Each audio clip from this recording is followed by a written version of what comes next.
Muito bem. Chico, Saulo está atrás de mim e vai registrar a pergunta de uma pessoa que desfruta de grande influência nos setores artísticos do país.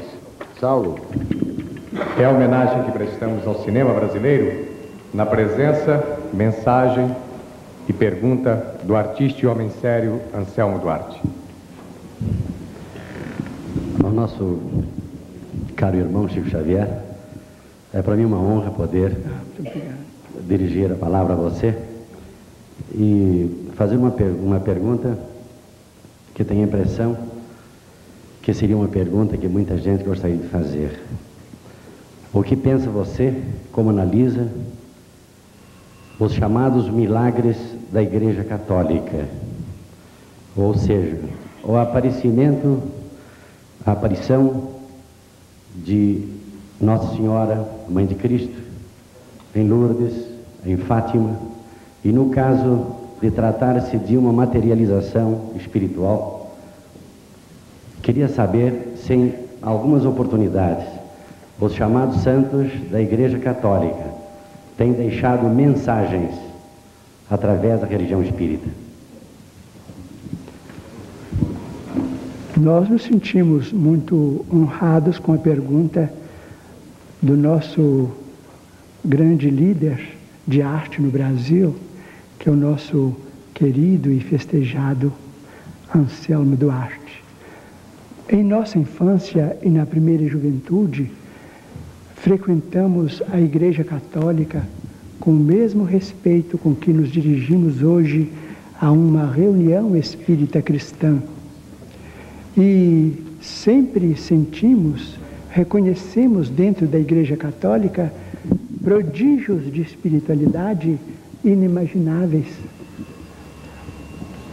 Muitas vezes, principalmente nas missas da manhã, quando era possível a comunhão de vibrações espirituais de todos os crentes numa só faixa de espiritualidade e de fé em Jesus, tivemos oportunidade de ver espíritos santificados que abençoavam as hóstias e elas se transformavam como se fossem flores de luz que o sacerdote oferecia na mesa da comunhão.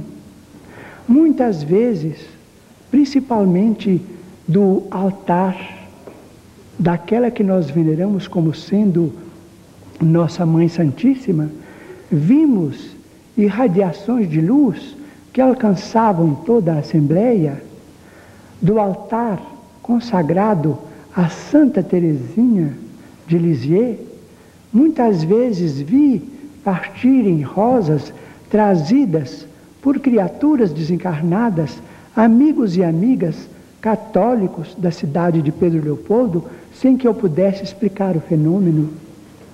Tivemos ocasião de, por misericórdia de Deus e com o amparo da comunidade espírita cristã e, sobretudo, com a assistência de dois amigos extremamente queridos para nós, um de Uberaba e outro de São Paulo, tivemos a oportunidade de visitar pessoalmente a cidade de Lourdes e vimos ali demonstrações extraordinárias de fé.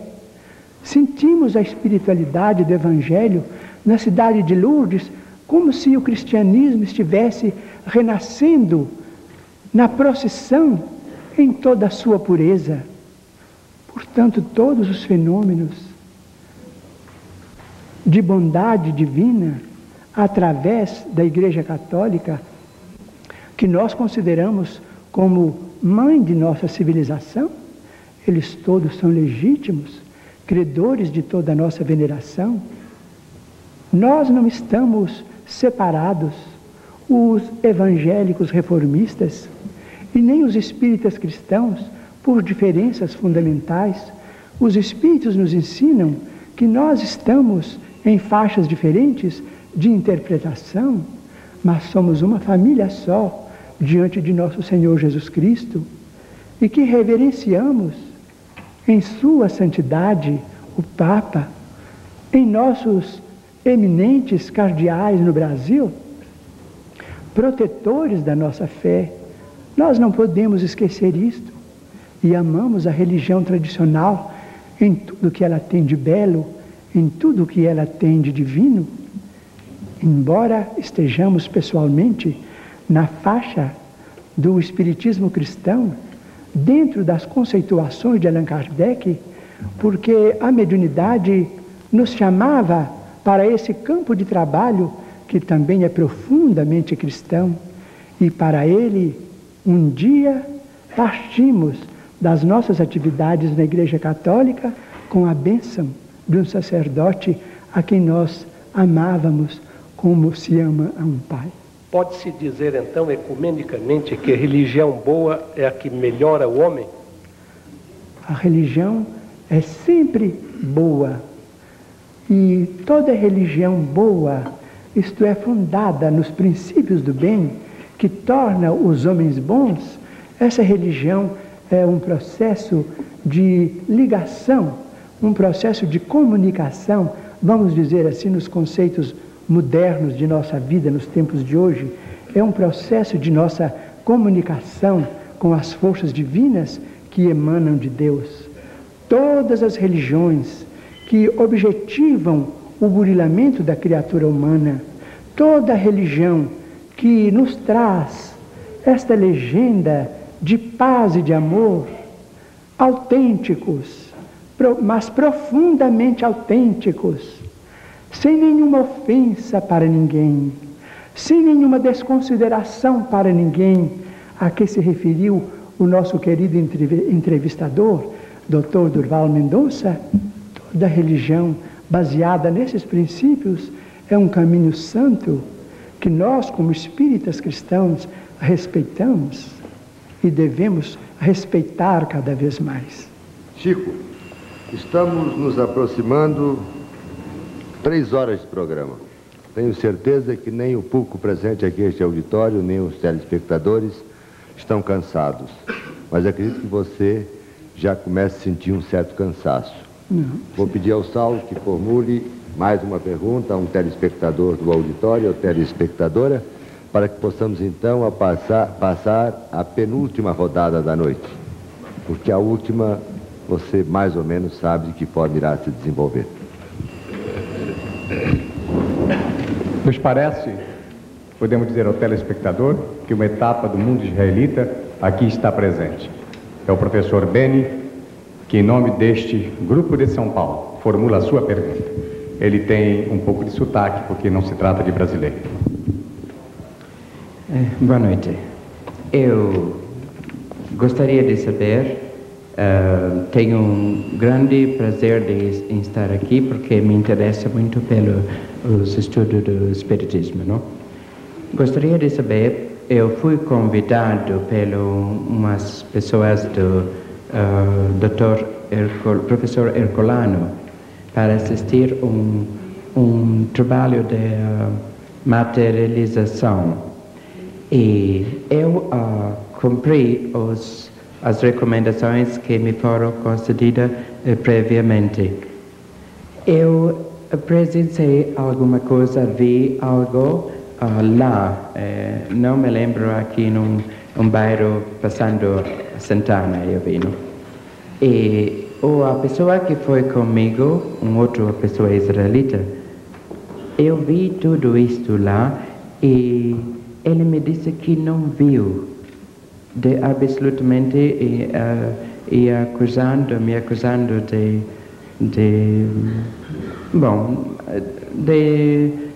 mistificador, não?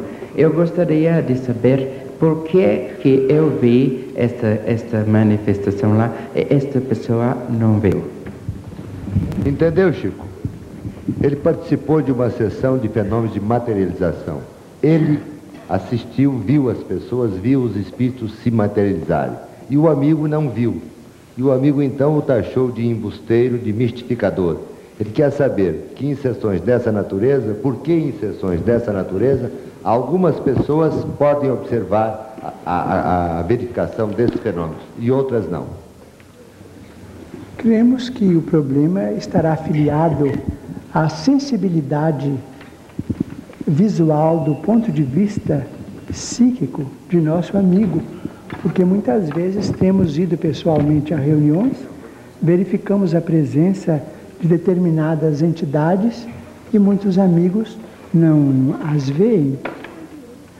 Acreditamos que o nosso amigo é portador do que nós chamamos de clarividência mediúnica, talvez não muito desenvolvida por enquanto, mas suscetível de encontrar um grau muito elevado de evolução, propiciando a ele mesmo ensinamentos muito grandes e lições que serão para ele verdadeiras bênçãos da espiritualidade superior. Ô Chico, eu estou notando uma coisa, nós estamos muito sérios esta noite. O programa anterior foi mais aberto. Você está muito sério, eu estou muito sério, os entrevistadores estão muito sérios. Eu estava me lembrando aqui de um episódio que você me contou quando voávamos de Belo Horizonte a São Paulo. E me lembrei também que a ocasião a que você se referia está se aproximando novamente, que é exatamente o Natal. Você falava naquele problema da roda, está lembrado? Recordo. A roda parou? Ou você pensa que poderá parar? Gostaria de uma explicação mais clara sobre a roda. Então eu vou só dar a abertura e o resto você conta. O Chico faz questão que se saiba que ele é de família muito humilde. O pai dele era vendedor de bilhetes. E quando estava se aproximando do fim, estava próximo a deixar a terra, ele disse ao Chico: olha, meu filho, por ocasião de Natal, Ano Bom, desses grandes prêmios da Loteria Federal, você não deixe de comprar um bilhetinho, porque eu vou tentar parar a roda. Agora você continua. De fato, o caso é um caso tocado de humor. De início, devo explicar que isso não significa qualquer desdouro você seja à memória de meu pai, porque ele foi para mim o melhor amigo. Ele era pai de 15 filhos, 2 famílias, 9 da primeira família, 6 da segunda, e nos tratava a todos na condição de um grande companheiro que nos queria ver muito alegres e muito animados para viver e para trabalhar.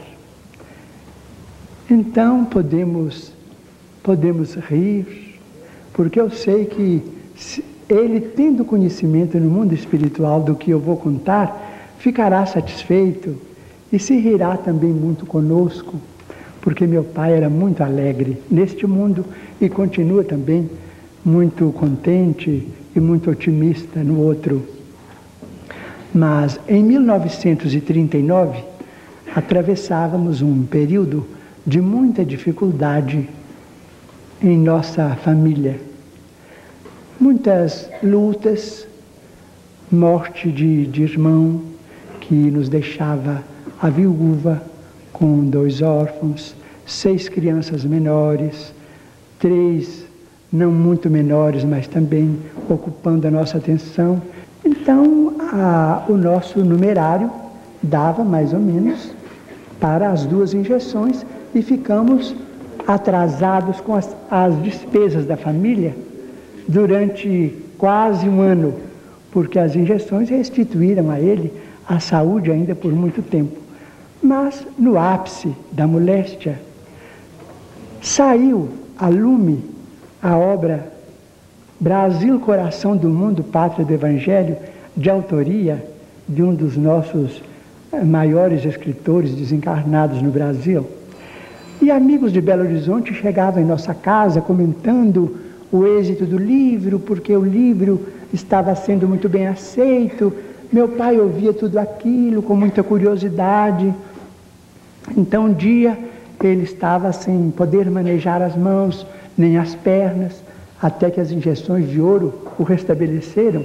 Então, aquele banho, aquele movimento de arranjo no leito, era feito, esses movimentos eram feitos por nós, ele e eu, a sós.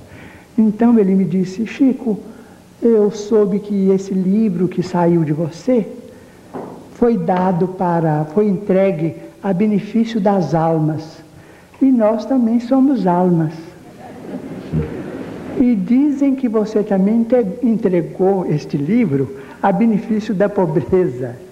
E eu creio que não existem pobres mais pobres do que nós agora. E você podia agora arranjar um livro para nós ganharmos algum dinheiro, porque nós estamos muito atrasados no armazém.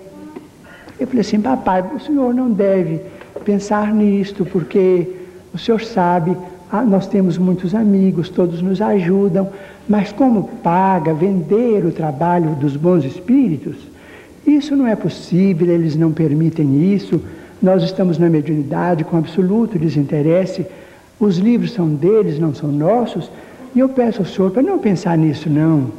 E o senhor não fica preocupado com isso não, porque as suas filhas, minhas irmãs e os filhos nossos pequenos vão crescer, isso tudo vai melhorar, nós todos vamos trabalhar, e na hora da dificuldade nós todos devemos, mas depois pagamos. E os nossos amigos de Pedro Leopoldo são sempre boníssimos, eles vão nos ajudar, os nossos credores. Eu disse: mas meu filho, você não pode receber um tostão destes livros. Eu falei assim: como paga, meu pai, não posso receber. Ele então disse: meu filho, então seus espíritos estão muito atrasados. Isso é gente que já morreu há muitos mil anos, no tempo que nada tinha preço. E meu pai, que não entendia bem de literatura, nem deste mundo nem do outro, me disse assim: imagina que eles são tão antigos que em vez de eles assinarem Manuel, eles assinam Emanuel. Isso é gente do Egito, é gente que não conheceu rádio, que não conheceu preço de feijão. Porque eu acho que esses espíritos, se eles são caridosos, deviam ter dó de nós. Então eu fiquei assim um pouco constrangido, porque de fato era meu pai, aquela queixa dele era uma queixa de um doente, que eu não podia transmitir a ninguém, não é? Então ele viu que eu fiquei assim muito triste, com os olhos cheios d'água e tal, mas ele era muito bom. Então falou comigo assim: olha, eu não vou te acariciar porque minhas mãos não estão funcionando, mas não fica triste com o que eu falei, não. Segue para frente com seus livros, com seus espíritos, porque eu vendo bilhete de loterias e naturalmente que breve eu vou partir para outro mundo. E eu, a hora que morrer, meu filho, vou parar a roda para você. Quando for no mês de junho, no mês de dezembro, você compra o bilhete da Loteria Federal, que eu vou parar a roda ou as bolas para você ganhar. Então até hoje eu compro, não é? Não é brincadeira. Mas eu creio em meu pai, quem sabe é lícito. A Loteria Federal é autorizada pelo nosso governo, eu continuo comprando. Ô Chico, depois... Não muito, mas em junho e em dezembro eu compro. Ô Chico, depois de amanhã correm os 9 bilhões de cruzeiros. Você já comprou o seu bilhete? Comprei 5 tiras. De números diferentes. Está nas mãos de um amigo nosso chamado Sr. Wicker Batista de Uberaba. Ele fez a compra para mim, a meu pedido, para que depois eu fizesse o pagamento a ele. Guardei as 5 tiras porque ele me entregou para guardar. Agora, sinceramente, eu não sei o dia que corre. É quarta-feira depois de amanhã. É muito cara, mas 5 tiras eu tenho. Ô Chico, um telespectador quer saber de você, antes de passarmos a penúltima pergunta com a equipe interna, se nas suas comunicações com seus guias do além, do espaço, existe também censura. Eu explico censura de que maneira?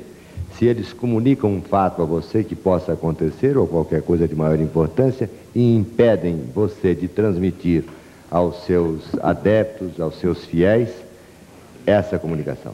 Desde muito tempo o Espírito de Emmanuel nos orienta que nós somos responsáveis pelas imagens que criamos na mente dos nossos irmãos. Portanto, ele nos ajuda a censurar tudo aquilo que possa vir por nosso intermédio. Até hoje tem sido assim, conquanto essa censura não impeça o auxílio que ele e outros amigos espirituais vão dar às pessoas necessitadas de socorro.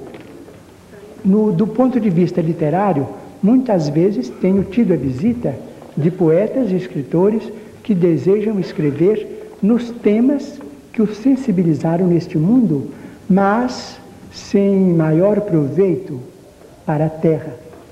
Eles às vezes querem escrever, conversam, falam páginas maravilhosas se fossem escritas, mas Emmanuel corrige o assunto e não permite que as páginas venham por nosso intermédio, porque ele considera que do mundo espiritual para nós deve vir aquilo que for de construtivo, que possa nos ajudar. Muito bem, e passamos então à penúltima rodada da noite com o Vicente Leporassi formulando a sua pergunta. Apenas para esclarecer, Chico, que o seu pai, quando desencarnou, o sistema da Loteria Federal era diferente. Agora não adianta que ele insista em parar a roda, porque não é mais feito no sistema Fichet, não. Agora são esferas com um número completo, cada esfera tem 5 algarismos.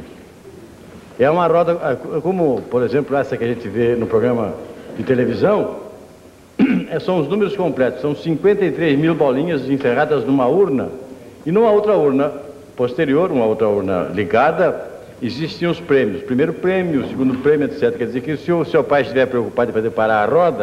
eu acho que ele não consegue, nem a roda, nem a bola.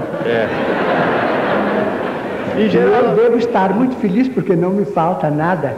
E todas as dívidas foram muito bem pagas, estamos muito bem. As meninas cresceram, se casaram, os rapazes também têm outras vidas. Estamos muito bem, ele e eu. Ganhamos por outra loteria. E depois, a mais acrescentar o seguinte, Chico Xavier, acontece que o nosso número, o seu e o meu, estão sempre inscritos em esferas bem maiores que aquela do buraco, onde elas possam atravessar. Não vai sair nunca. O nosso caro amigo, o Vicente Leporassi, fala muito bem. Mas eu quero falar justamente sobre meu pai, o Chico Xavier. Aquele que lê como eu leio as coisas que dizem respeito ao espiritismo, que praticam, que militam também num ramo do espiritismo, eu estranho o Chico Xavier e não acho quem me explique. Meu pai desencarnou em 1938, há 33 anos, portanto.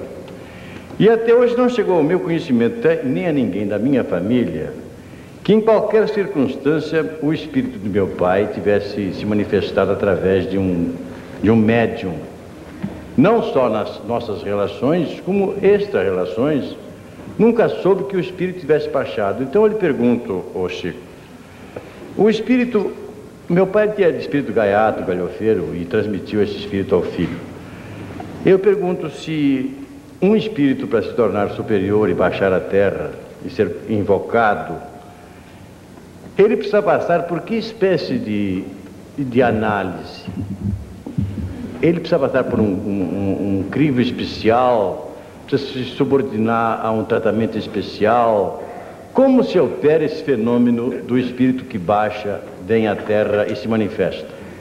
O assunto, devemos dizer ao nosso caro amigo, Sr. Vicente Leporassi, o assunto é novo na humanidade e a ausência aparente do senhor seu pai não implica numa falta de elevação.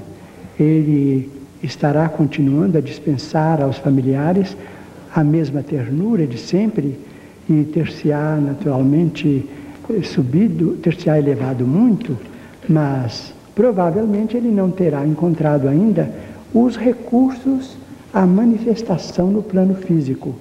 A ausência de um médium, condições adequadas para que ele se faça claramente reconhecido.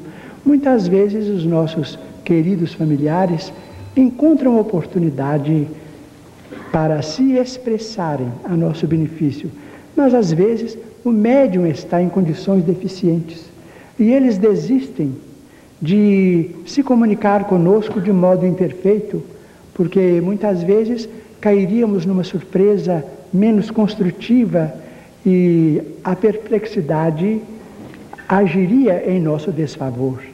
Acredito que o Senhor, seu Pai, estará auxiliando muito ao nosso amigo e a todos aqueles que ele deixou na terra, e estará esperando oportunidade.